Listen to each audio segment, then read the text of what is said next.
Well, welcome back to another exciting episode of the Gratu Orlov Show, brought to you here on the Gratu Orlov 24-hour-a-day network in color. We're up here on the 5th floor of the Gratu Orlov building.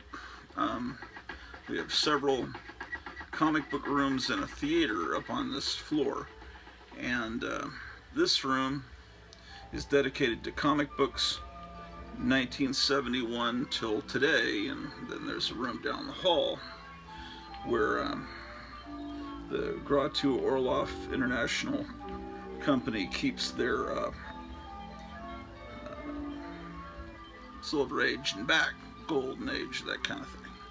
So we're building back better here on the Gratu Orlov channel. We're gonna build this collection back better and make it more funner and all those great things so we can be really great liberal Democrats.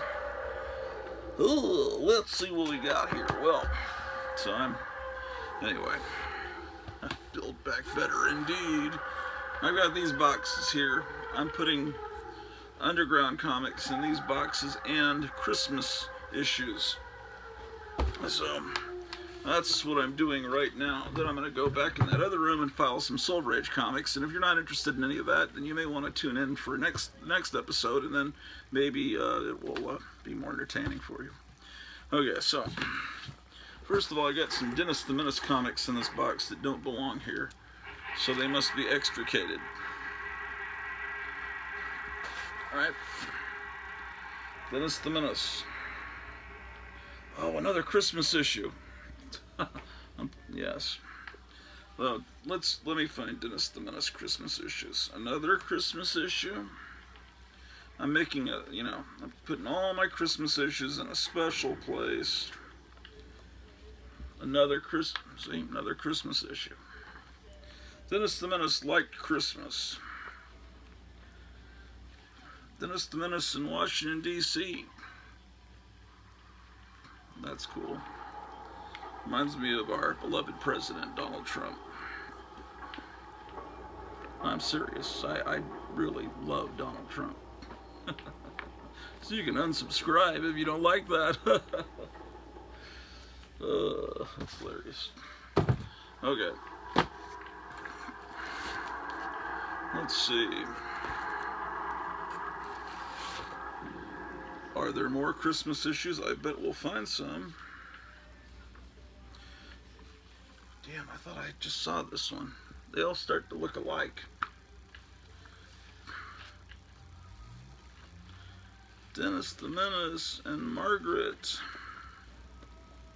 Fast and Funny. And Shorts to, boy, these are memories. I remember buying these when I was just like 5 or 6, some single digit number. Okay.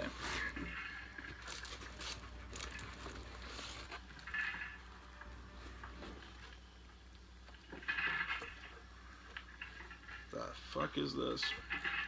That's some free, all different Marvel reading chronology.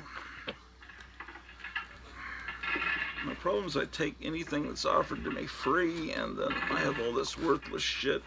Sometimes I don't know. Okay. Oh, another Christmas special. I remember that.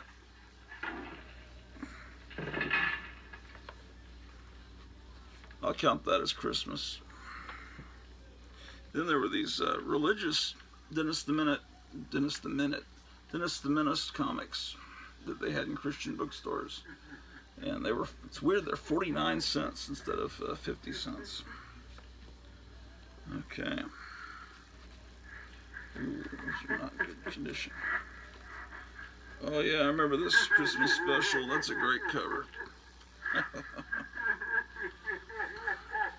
I don't know what Defenders of Dynatron City is, but it's kind of a cool cover. It must have been a cartoon, I don't know.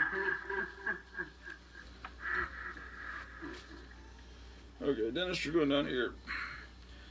This must not be a wholesome comic book intended for children, since it's got 666 on there. Demon Baby. This looks suspiciously like a product of the 1990s. Oh, I found some glasses that aren't spattered in kitchen grease. I've got these I get these reading glasses. Just need like 1.0 magnification. And I buy a million of them at the dollar store, and then I can never find them when I'm filming. Let's see when this shitty comic was created.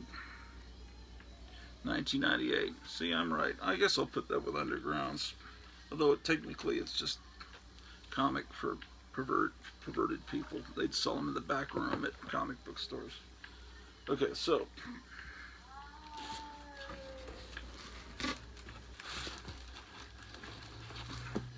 let's get these Christmas issues in here.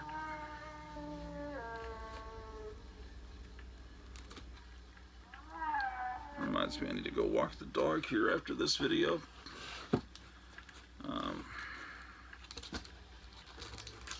Hope you guys all have a great Merry Christmas. And okay, now for these filing of these Undergrounds, I've got 2 boxes here, so let me move some of this.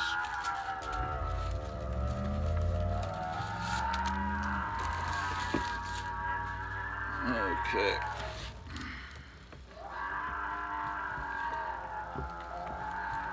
So, Sally Forth was a Wally Wood comic strip, and it's got Wally Wood art. I can't really show it to you, but you can imagine it has a lot of nudity. The cover's not by Wally Wood, it's by some hack. But,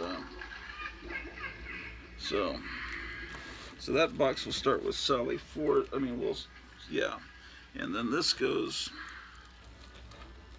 I guess I'll bring you along with me so you can see what I'm doing. Try not to let you see too much of any covers.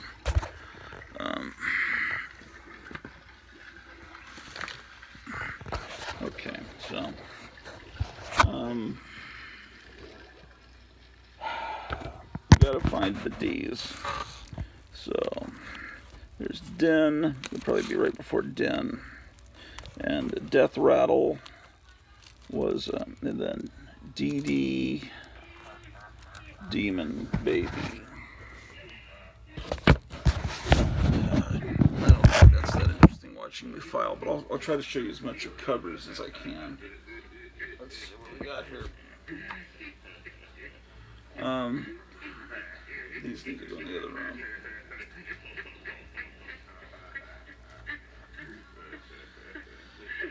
It says Sheepskin Magazine. So there's a lot of artists, and they're trying their best to do kind of 50s kind of cheesecake art in this. And they have a Betty Page story. And I mean, the artwork's for the most part okay. I mean, I understand what they're trying to do. It didn't work that well, but it's in my collection now, so I might as well file it. The 1990s, there was just, these type comics were everywhere. It was just a fad for a while, these adult kind of comics. Trailer Trash. Now, this was done, what was his name? Roy Tompkins. Yeah, Roy Tompkins used to subscribe to my magazine called The Sophisticate, and then yeah, that was back in the late 80s, early 90s. So this was a magazine. This was his comic that he was doing, and I think he was out of Austin, Texas, if I'm not mistaken. So Trailer Trash would go after. Right, some of this is out of order. Telefilm Prohibido needs to go after that. Okay, Telefilm. Okay. Then Turned On Cuties would Trailer Trash would go before that. Then a 3D comic, and this is actually not really underground. It's reprints of 3D art from the 50s. Some people put numbers at the beginning before A in the when they alphabetize. I tend to spell out 3, T-H-R-E-E. So I'm going to put this right before Trailer Trash. Three-dimensional Seduction of the Innocent. Now this is a really good Dave Stevens cover. And he's really missed. Dave Stevens passed away, but he was the creator of The Rocketeer. So I'll put this with 3D Exotic Beauties. Thrilling Murder Comics.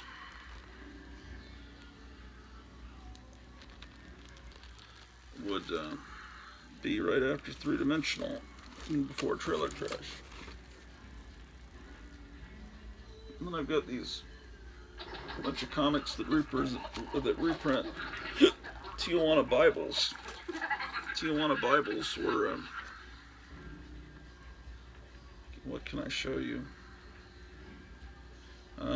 Not much, really. They were, I'll just show it to you real quick. They were little,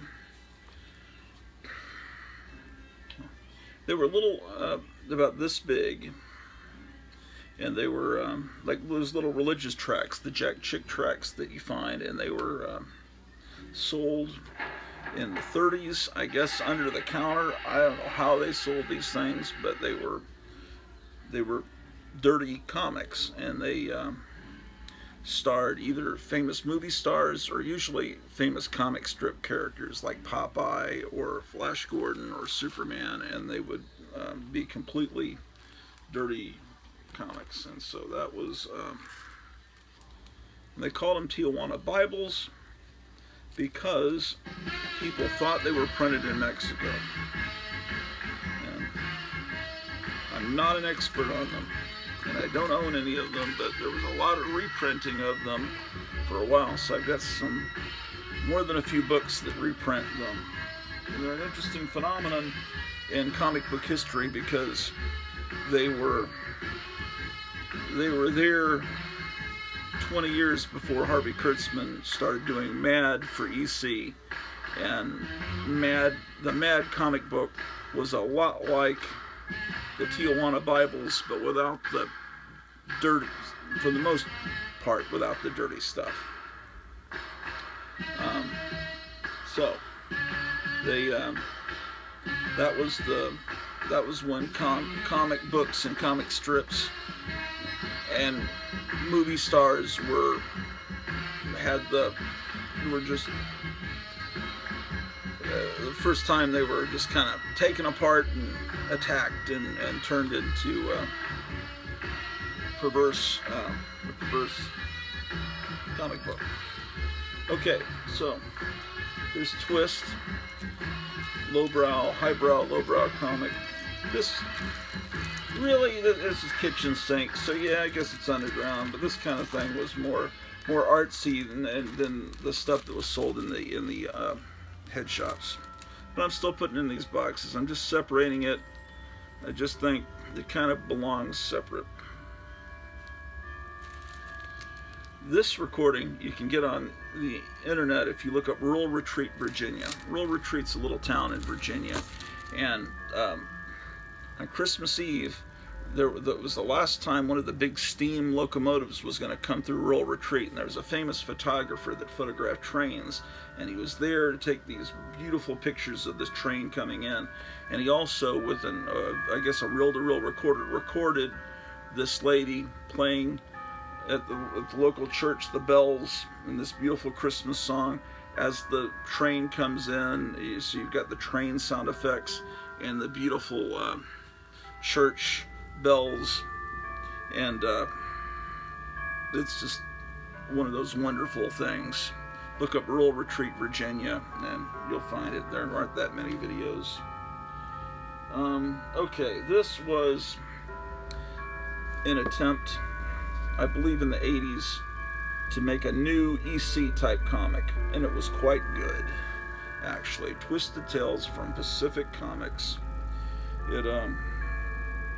The stories were by Bruce Jones. See how they even try to get the look of the lettering like EC, and that story you were looking at it's Richard Corbin art, but it has the EC looking lettering, and they did that really throughout the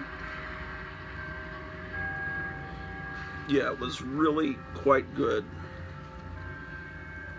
They really tried to get that EC feel. And look at this cover by Bernie Wrightson. He's chasing these kids down. He's already got several heads he's wearing on his belt. That's issue 2. But even though, you know, in here it started to get a little more dirty. Yeah, with the second issue, they didn't kind of keep the lettering style of EC. You know, William Gaines didn't like that lettering that EC used. And, you know, Harvey Kurtzman refused to use it. He used more traditional, less machine-looking lettering in Mad and the other EC comics that he edited, which were the war comics. All had lettering that looks much like what we're used to. But the EC, very meticulously detailed writing. William Gaines didn't like it, but there was a husband and wife team that did that. And he didn't want to put them out of work, and it was just that he was such a nice guy, he kept that lettering style that he didn't really like. But that's what we know as the EC lettering style. And here's another Corbin, beautiful Corbin. Damn, he was great. He just calls himself Corb here. I think he's trying to kind of like Ghastly Graham Ingalls. You know, he didn't write Graham Ingalls, he just wrote Ghastly. Oh, and this is a great Corbin story, and it does have the EC lettering. It's this little kid that has a baby dinosaur. He grows up and starts, you know, has to be fed people. I assume you guys know about Twisted Tales. Maybe you don't. If not, there's something to seek out and collect. Try mycomicshop.com. I wonder what time it is. I need to check the mail. I'm real excited. Hopefully I'll get my package from Night Tiger Comics today. We'll see. And we're up to issue 5. Another great Corbin cover. Richard Corbin, ladies and gentlemen, passed away about a week and a half ago. Yeah, I mean, they throw nudity into it, which wasn't in the original EC comics, but they are getting the feel of EC, probably even more so than Warren's Creepy and Eerie did. Twisted Tales, I don't know how many issues it lasted. I may have the whole run. I really loved it. And when was this? I'm thinking this was the 80s. Let's see. Yeah, 1984, this issue.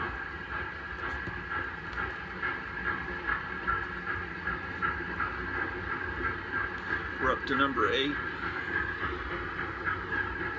Yeah, it doesn't seem like 1984 was that long ago, and now it's a subject of nostalgia with Wonder Woman 1984. I guess it was a while back. I was 19 years old when I was reading this stuff.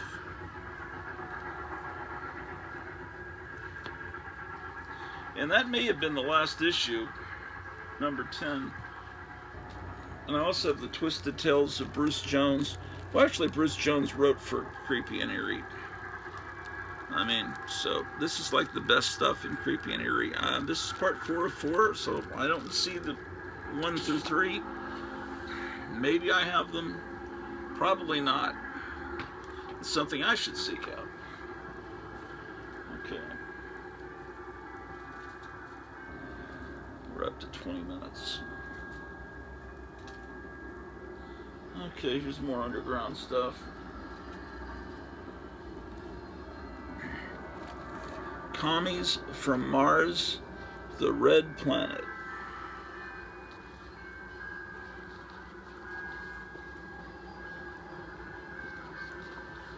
There's that train coming through Rural Retreat, Virginia. Yeah, and many underground comics was black and white art, you know. It was, ooh, that's kind of a cool looking ad on the inside front cover.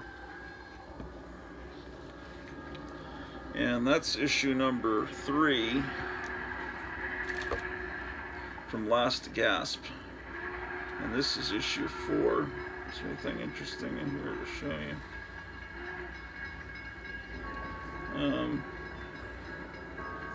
You know, it's this kind of thing. Ooh, that's kind of neat.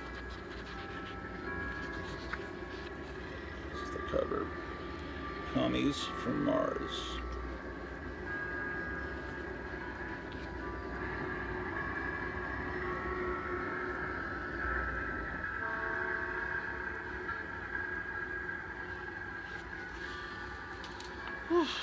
So let's file that under C. Bicentennial gross outs. Okay. Death Rattle. Come on. Right before Death Rattle. Death Rattle was another attempt to kind of be like EC Horror. And here's Cheech Wizard. Kind of cover up. So that would also be in the C's.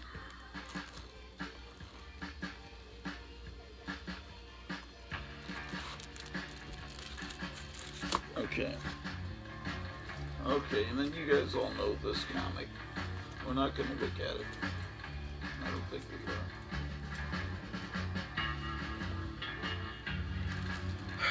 Cherry Pop-Tart was an attempt to do a dirty comic and make it look like Archie Comics had done it. So I guess the covers are okay. That's made on the back to look like Japanese manga. This is, you know, they just went on. So I like how this first one, they try to make it look like it has a Comics Code Authority there. And they did parodies of other comics. Like here, they do a parody of superhero comics.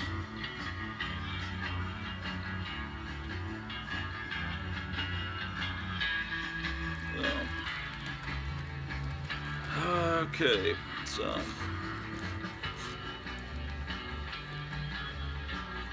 that'll go up to Cheech Wizard and Before Commies from Mars.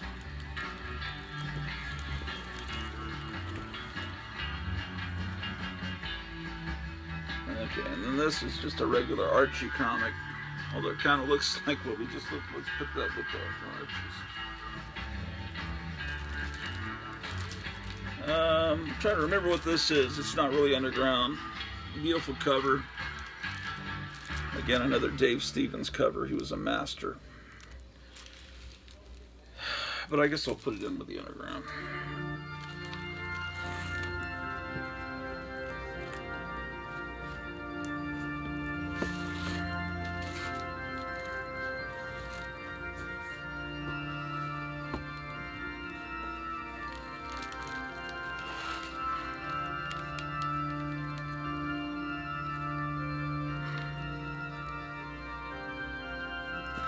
Okay. This is Rip in Time, which is a Richard Corbin dinosaur story that I think was printed in Eerie, the magazine, the Warren magazine first. And here's Rip Off Comics. which had Wonder Warthog in it. And I love Wonder Warthog. That's Gilbert Shelton, also out of Austin, Texas. Okay. Then we have a bunch of Cannon was Wally Wood hero. So this is all Wally Wood art. He was, I think, printed in like a newspaper for soldiers, like a military newspaper or magazine. So it's kind of manly men kind of stuff. So I'll follow that. Also in with the Undergrounds.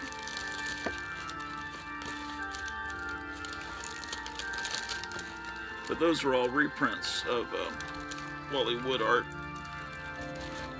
And that might have been right after he passed away and everybody was desperate to reprint his stuff. And this was a friend of mine, Mike McCarthy. He has a really great art style. And Cadavera, yeah. And I think he even made a movie based on, he used to make movies too. That's his idea of what a Cadavera or a model kit would look like. Yeah.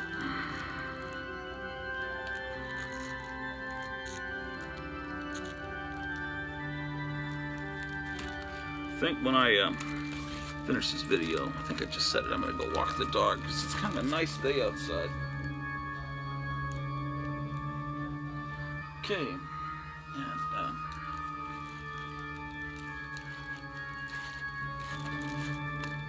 before I do that, I'm going to go down the hall and put some comics in that room to be sorted. Cherry Pop-Tart.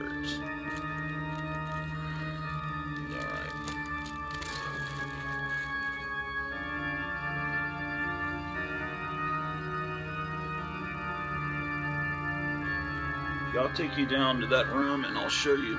Well, I'm not charging this camera. Damn, that's stupid.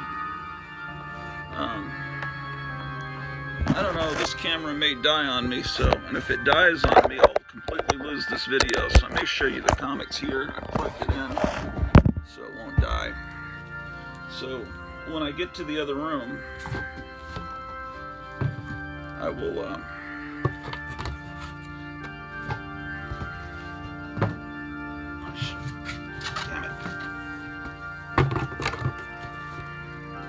Alright, so I've been going through these boxes back here and I pulled out some obviously Silver Age comics like Jungle Jim, That Wilkin Boy, so JT, another Three Musketeers, one of my childhood favorites, but it's a 15-cent. So that means it's early 70s reprints of the 50s stuff. Okay. Spooky. Number...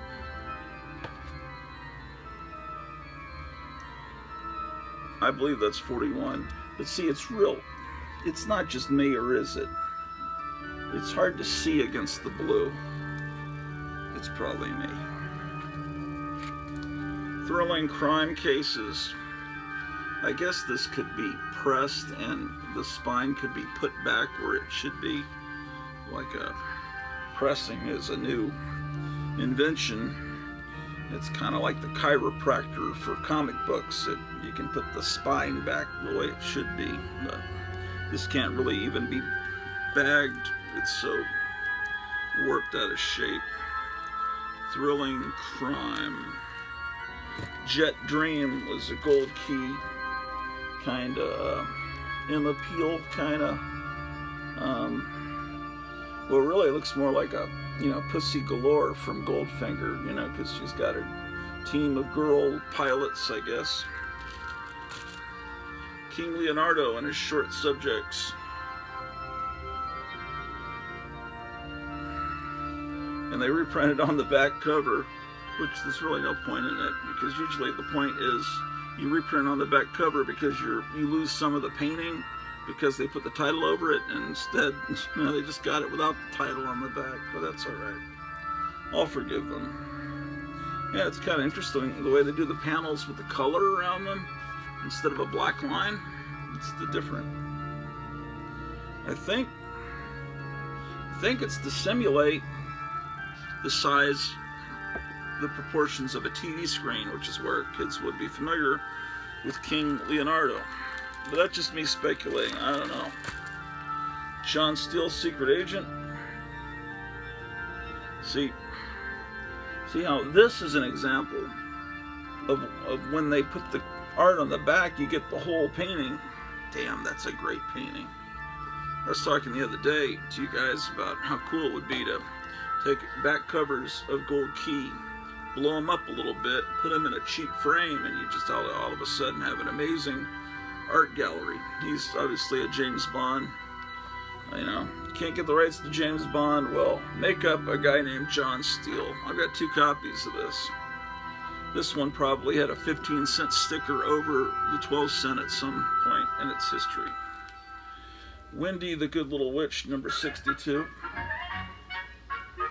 Wonder when Netflix will get around to making a satanic version of that show.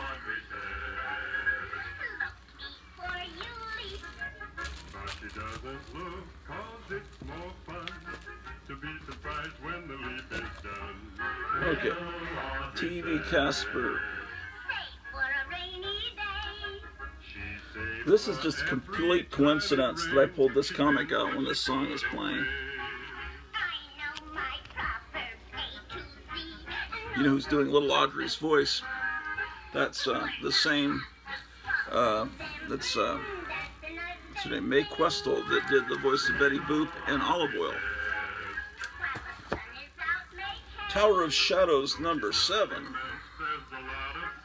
Is that a cool cover or what? I think I've shown you this stuff in the past, but I don't think everyone's seen every one of my episodes. Timmy the Timid Ghost. I wonder what that's a ripoff of. Definitely needs a new bag.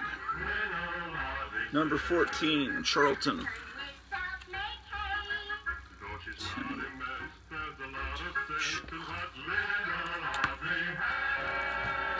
Tippy Terry, the Red-Headed Tornado. Obviously a Dennis the Menace knockoff from Super Comics.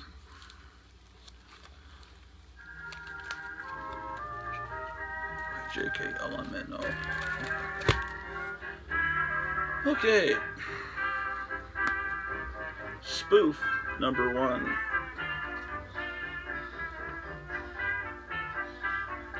Yeah, see, Marie Severin art doing a parody of the Mod Squad. It's called the Claude Squad.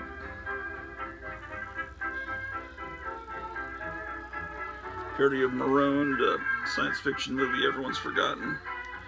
But Dark Shadows is, of course, Darn Shadows. In fact, is this whole issue's... No, the Maroon parody is Stu Schwartzberg, but Marie Severin does the other 2 stories. And I love Marie Severin. And she passed away not too long ago. Spooky Spoof would be before Spooky. Whenever this song plays on my videos, down below in the description, it'll say licensed to YouTube by, so this is actually, I wouldn't have thought this would be copywritten, but it doesn't cause my video not to post, but it causes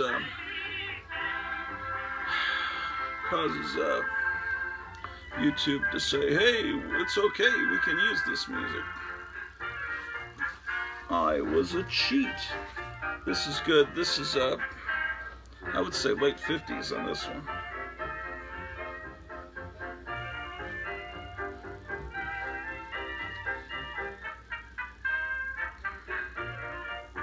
That's close. August 1960. Okay. Ghost Manor number, I think that's 18. Yeah, I like this host.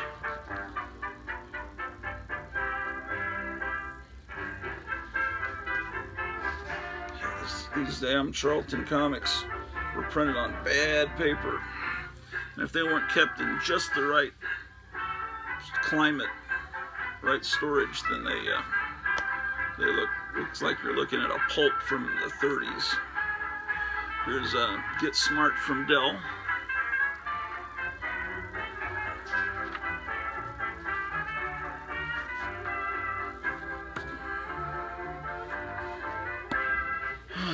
Daffy Duck. I love this cover. I love this ad on the back, man. Okay, Daffy Duck. Richie Rich.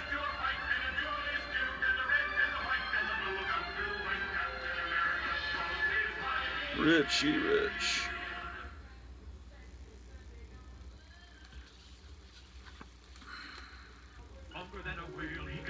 Richie Rich. Richie Rich. Very Donald Trump-like, I always thought. Richie Rich. And I told you in a previous video, find a way to watch this movie, Sword and the Dragon. It's Russian mythology. It's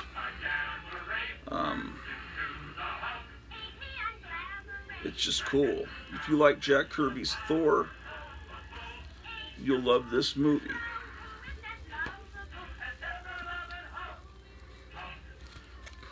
I was wondering if it might just be a movie that someone's just put up on YouTube. It's possible. I have it on something. Do I have it on DVD? I think I do.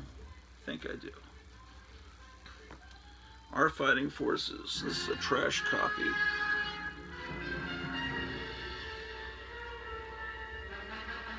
This is the background music that you hear in the Marvel superheroes cartoons from Grand Tree Lawrence from 1966.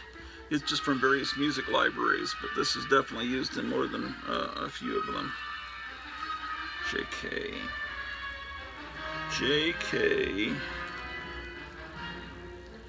R. Okay. Ooh. Here's something cool. Boy, it's not in good condition, but Jumbo Comics. Sheena, Queen of the Jungle. This is bring it to me. This is the wonderful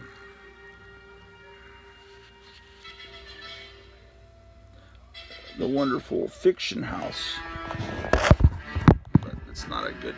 I don't know how I don't even know how I came across this issue, but it's not in good shape. It needs to be bagged and boarded. Ooh, look. Civil War. The Blue Phantom.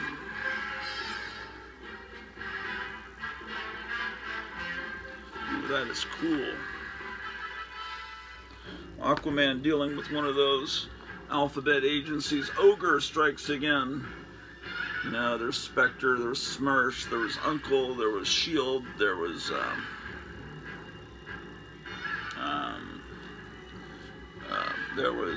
Chaos, and yeah, there were all those agencies, both good and bad. Another one, Justice League 82, with the floating heads that I love. These are all going to be filed in the other room, but I didn't charge the phone.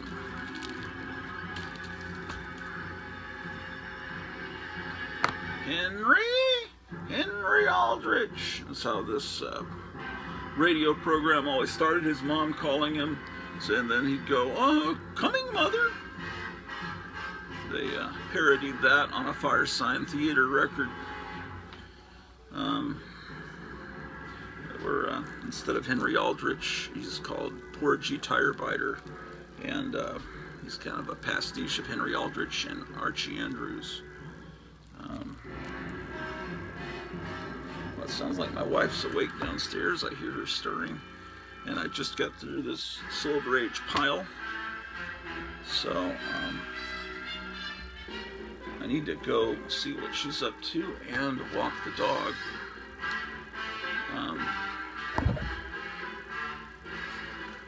Let me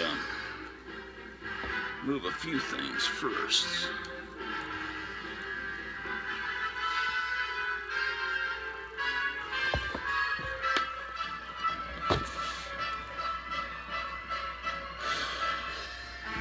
Okay. Come with me for a minute. We'll take these comics to the other room, and I'll sign off for this episode.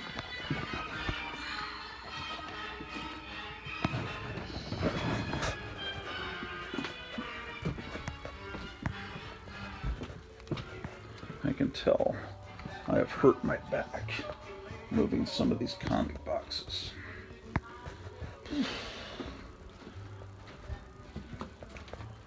Oh boy.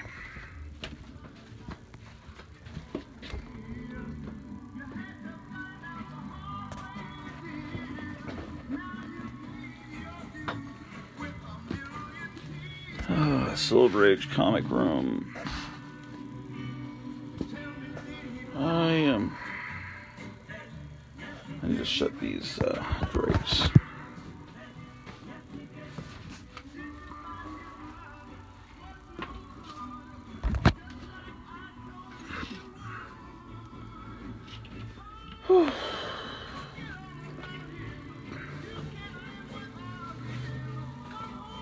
Okay, so every day I get a little bit more done.